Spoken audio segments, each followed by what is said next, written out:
ඉතින් කොහොමද ඔන්න අද වීඩියෝ එකක් අරන් ආවා මගේ මනි බොක්ස් චැලෙන්ජ් එකේ අලුත්ම අප්ඩේට් එක. ඒ කියන්නේ ඔන්න මම සල්ලි ටික එකතු කරලා ඉවරයි ජුලයි 9 වෙනිදා ඉඳලා අගෝස්තු 9 වෙනිදා වෙනකම්. මම මේකට 150 කොටු තමයි මම කපා ගත්තේ. එතකොට පටන් ගත්තේ රුපියල් 50කින්. මොකද මගේ අතේ ඇත්තටම සල්ලි රැඳුනේ නැති කාලයක් වෙච්ච නිසා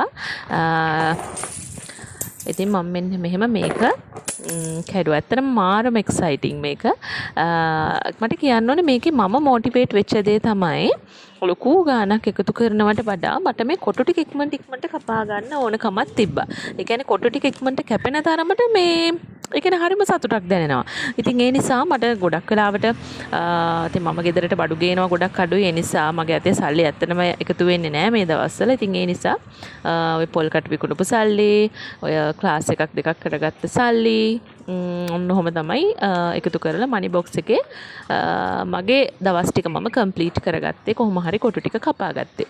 ඉතින් මේකෙන් මට එකතු වුණා රුපියල් 3600ක්. ඒ කියන්නේ පොඩි සල්ලි නැතුව මට 3600ක් එකතු වුණා. ඉතින් 3600ක් තමයි කොටු ගානේ එකතුවත්. ඉතින් මට ඒ ගාන කොහොම හරි එකතු කරගන්න පුළුවන්කම ලැබුණා.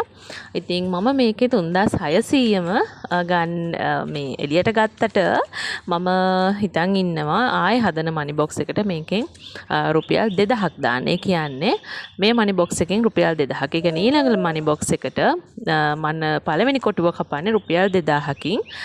අතරින් පතර මම රුපියල් 1000ක් දාගන්න බලාපොරොත්තු වෙනවා. මොකද මම මේ දවස්වල ක්ලාස් ටිකක් කොහොම හරි කරගන්න ඕනේ කියලා මම හිතාගෙන ඉන්නවා. ඉතින් ඒ නිසා කොහොම හරි මට ඒකට මොටිවේෂන් එකක් වේවි ඒකටත්. ඉතින් ඔන්න ඔහොම සල්ලි ටිකක් මට එකතු වුණා. ඉතින් මම හිතනවා කරලා බලන්න මේක හරිම ඉන්ට්‍රෙස්ටිං. චූටි බබාලටත් කැටයක් දෙනවට වඩා මට හිතනවා මේ ක්‍රමය ගොඩක් හොඳයි කියලා. මොකද මේ දැන් මම හදපු මනි බොක්ස් එකට සල්ලි දාන්න ගොඩක් උනන්දුනේ අපේ දෝනි. අපි කොටුවක් කපමු, අපි කොටුවක් කපමු. ඉතින් අපච්චිටත් කියන අපච්චි කොටුවක් කපා ගන්න සල්ලි දෙන්න. ඔහොම කියලා. ඉතින් හරිම මොටිවේෂන් එකක් ඒක.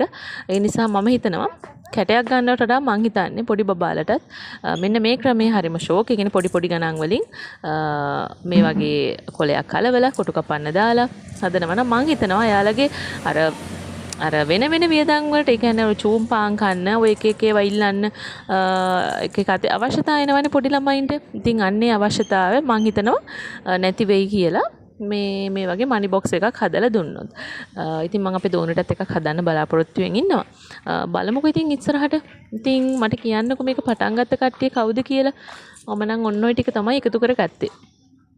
පොඩි ගාණක් වුණාට මේක නම් මාර ඉන්ට්‍රෙස්ටිං ආ. කරලා බලන්නකෝ. බලලා මැසේජ් එකක් දාන්නකෝ, කමෙන්ට් එකක් දාන්නකෝ. එහෙනම් ගිහින් එන්නම්.